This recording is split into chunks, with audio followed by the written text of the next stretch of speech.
The Prime Minister is also engaging with the premiers on big projects of national interest.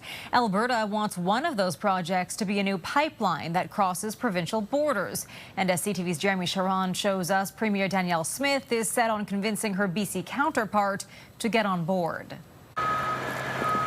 Alberta Premier Danielle Smith isn't backing off her pitch for a new interprovincial pipeline. There's some things that we need to do to address some of the objections, but I think that the Team Canada spirit's going to prevail in the end. Smith has already told the Prime Minister a new pipeline is the top priority for her province. Alberta hasn't named any potential projects yet, but Prairie premiers are pitching an energy corridor between Churchill, Manitoba in the Hudson Bay, Alberta's oil sands, and west to BC's north coast around Prince Rupert. The objection is to the western portion.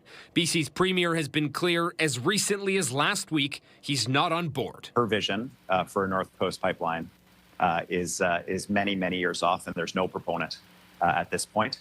Pushback Danielle Smith doesn't appear worried about. I'm saying that I'm going to convince David Eby of it because I know that this is good for the country. I know that he's on Team Canada, and I can't imagine in the end that if we meet the issues that have been raised by British Columbia, that he would go off Team Canada. The pipeline's route and buy-in from Indigenous communities are chief among concerns Alberta would have to address with BC.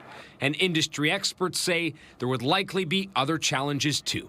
It would make a lot of sense to see that developed for Canada's national interest. Because we've had such a terrible experience developing projects over the last 10 years, there are no private sector proponents for this project. The Prime Minister has been clear his government wouldn't impose a project on any province that isn't in favor of it, and says a consensus would be required for any project to move forward.